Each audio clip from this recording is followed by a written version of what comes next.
Paul Krugman. It's my honor to be able to interview you. Okay. First question, do you think that globalization won't look the same after the crisis?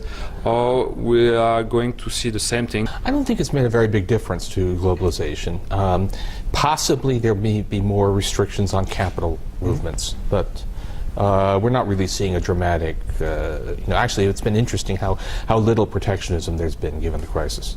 You are amazed by the fact that some governments just restrain themselves to be protectionist, although we had all those problems. Well, I'm not amazed, but it's very different from, certainly very different from the Great Depression. This time around, we had stronger rules in place, more questions, more, I think, a better understanding. So on the whole, globalization has been not that much damaged by the crisis. Okay. What about the fact that the supply chain, you told about the flow of capitals that could be could lower in the near future, but that says something, sometimes an impact on the way companies are run and can distribute their workforce. Well, I think mainly no one is restricting direct investment. So basically no one is restricting multinational corporations.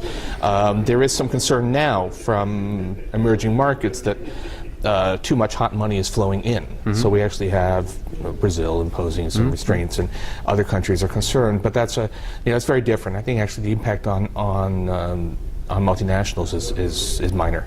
Okay.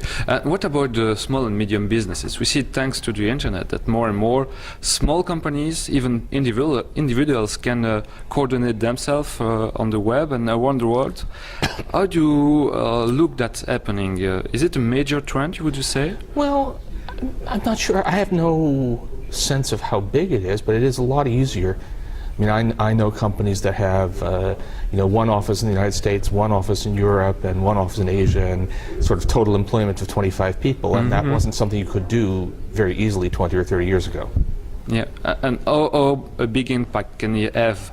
And maybe, do you think that multinational maybe have at their time, and now more and more we are looking to a more fragmented economical landscape worldwide? I think that's too strong. I mean, think of, I guess we sort of have a model for this in the evolution within large national economies. So in the United States, we don't have, we still have a lot of national corporations. It's also been easier now for small businesses to operate all across the United States, and there's been some decline, but there's actually been a downshift in the share of large firms in total employment. But it's not a radical transformation. Just it's no longer necessary to be big to operate across a wide area, but that doesn't mean that bigness goes away. Okay. Do you still think that globalization will be led by the multinational as it has been the last decades?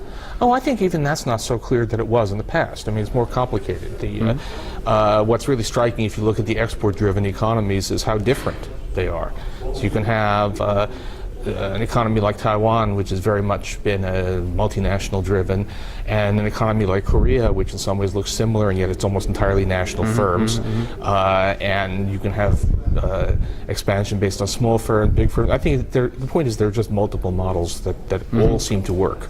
What about the fact that we see now that the driving force for globalization and the worldwide economy are the emerging markets? We see that Brazil is doing terrifically for the time. What can it change for our future as Europe or the United States? I don't think, I mean, we see that there's obviously much more potential for growth in the emerging markets. Brazil is doing well.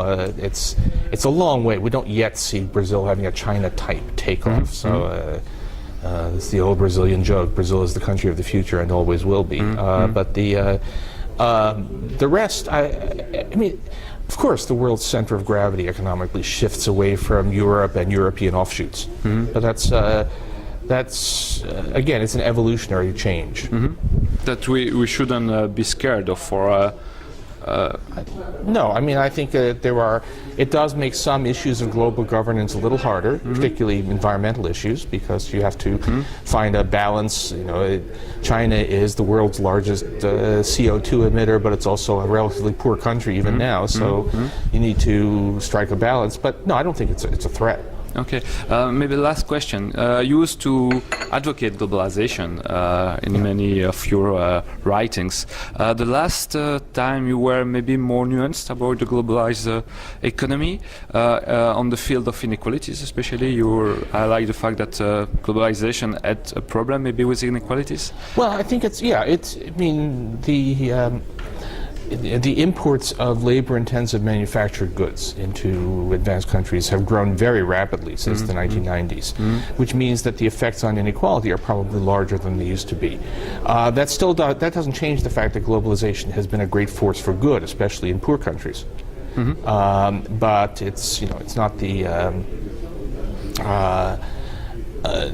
one has to be frank. You have to be honest about the fact that there are some negatives. Okay, can we fix it, or how can we fix it? Oh, I think the answer is not protectionism. The answer is strong social safety net. The way to help lower wage workers in the United States, which is what I focus on, is to give them health care and give them give them support, not to shut off imports. Thank you very much. Oh, thank you.